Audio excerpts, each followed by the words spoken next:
தூய ஆவியின் திரியேக ஆசீர்வாதம் நம் அனைவரையும் ஆசீர்வதித்து காப்பதாக. ஆமேன். கிறிஸ்து இயேசுவுக்குள் பிரியமான அன்பு இறை மக்களே, இந்த அக்டோபர் 15ஆம் தேதி இந்திய நாட்டினுடைய முன்னாள் குடியரசுத் தலைவர் டாக்டர் ஏபிஜே அப்துல் கலாம் அவர்களுடைய பிறந்த நாள் நாடு முழுவதும் கொண்டாடப்படுகிறது. ஏவுகணையின் தந்தை என்றும் ஏவுகணையினுடைய ஒளி என்றும் சிறப்பாக அழைக்கப்பட்ட இந்த மாமனிதர் 11வது குடியரசுத் தலைவராக பதவியேற்று குறிப்பிடத்தக்கது. இவர் மாணவர் சமுதாயத்திலே தனது வாழ்நாள் முழுவதையும் நிலைநாட்டினவர், அர்ப்பணித்தவர். புகழ்பெற்ற விஞ்ஞானியாக இருந்த போதிலும் இந்த உலகிற்கு கல்வி போதிக்கும் மனிதராகவே தன்னை அடையாளப்படுத்தி கொள்ள விரும்பினார். அப்படிப்பட்ட ஒரு சிறப்பான மனிதருடைய நாளிலே ஆண்டவர் என்ன சொல்லுகிறார்? யோசுவா 24ஆம் அதிகாரம், நான் உங்களுக்கு முன்னே குளவிகளை அனுப்பினேன்.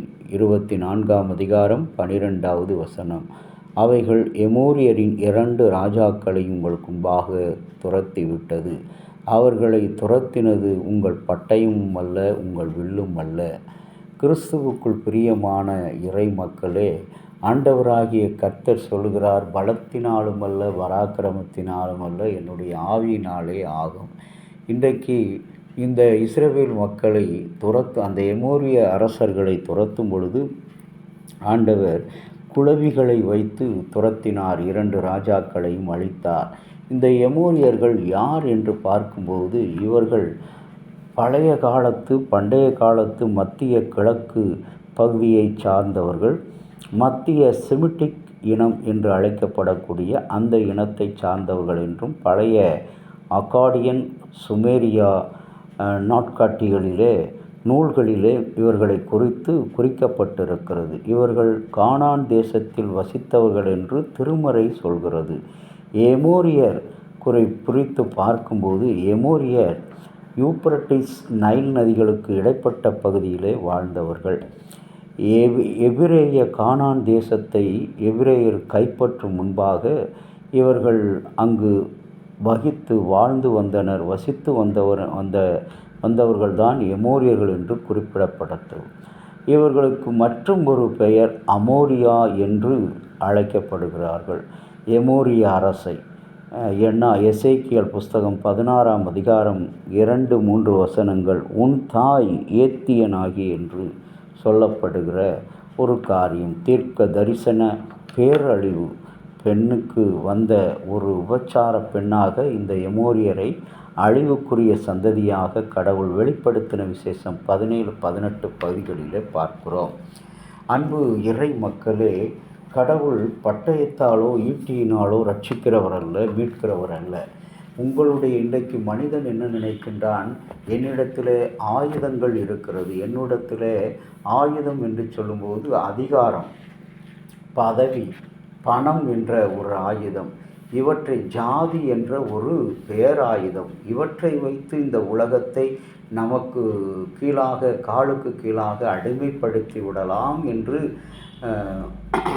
வெற்றி கொண்டிருக்கிற, கனவு கண்டு கொண்டிருக்கிற ஒரு பெரிய சந்ததி வாழ்ந்து கொண்டிருக்கிறது. இவற்றை பார்த்துத்தான் ஆண்டவர் சொல்கிறார், நான் உங்களை விடுதலையாக்கினால் மட்டுமே நீங்கள் விடுதலையாக முடியும்.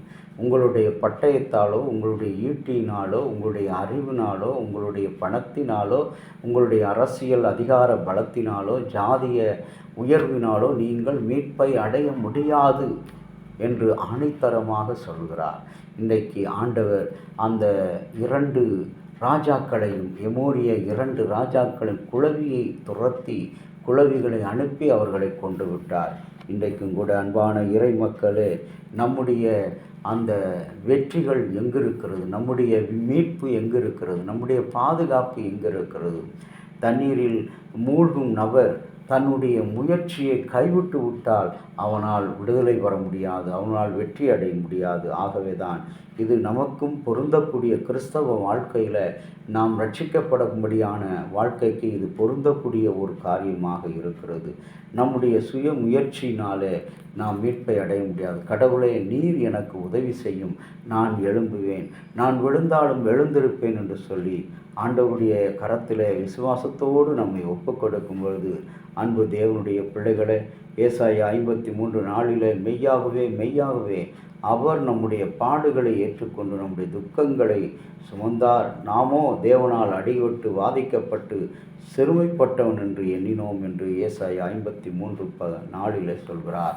அன்பு இறை மக்களே, கர்த்தருடைய வார்த்தை எவ்வளவு வல்லமை நிறைந்தது, எவ்வளவு பலன் நிறைந்தது. அந்த வார்த்தை ஒன்று மாத்திரமே. அதனால தான் பக்தன் பாடுகிறான், ஒரு வார்த்தை சொல்லும் கர்த்தாவே, என்னுடைய வேலைக்காரன் சுஸ்தமாவான் என்று 100க்கு அதிபதி சொல்கிறார். இன்றைக்கு நம்முடைய பணமோ பலமோ ஜாதியோ அதிகாரமோ அல்ல, எதனாலும் நாம் மேன்மை வர முடியும். ஒருவேளை அது சற்று நாட்கள் இருக்கும், ஒரு 2 நாட்கள் 3 நாட்கள் 2 வருடம் 5 வருடம் இருக்கலாம். உன்னுடைய அதிகாரமும் ஆட்சியும் பணமும் அது அழிந்து போகக்கூடியது என்பதை மாத்திரம் நாம் மறந்து போகக்கூடாது. ஆகவே அந்த சிந்தனையோடு ஆண்டவர் இன்றைக்கு தம்முடைய வல்லமையினாலும் ஓங்கிய புயத்தினாலும் ஆவியினாலும் உங்களையும் என்னையும் ரட்சித்தார் என்று சொல்லி கடவுளை நோக்கி பார்ப்போம். உம்மை துதிக்கிறோம் ராஜா, சோத்தருக்கும். அன்பு கூறுவேன் இன்னும் அதிகமாய், ஆராதிப்பேன் இன்னும் ஆர்வமாய், அன்பு கூறுவேன் இன்னும் அதிகமாய், ஆராதிப்பேன் இன்னும் ஆர்வமாய். கடவுளே, எங்களை ஒடுக்கினவர்களை இன்றைக்கு அவர்கள் கண்களுக்கு முன்பாக எங்களை உயர்த்தினீர். எங்களை வெறுத்தவர்களை அவர்கள் கண்களுக்கு முன்பாக அதே இடத்திலே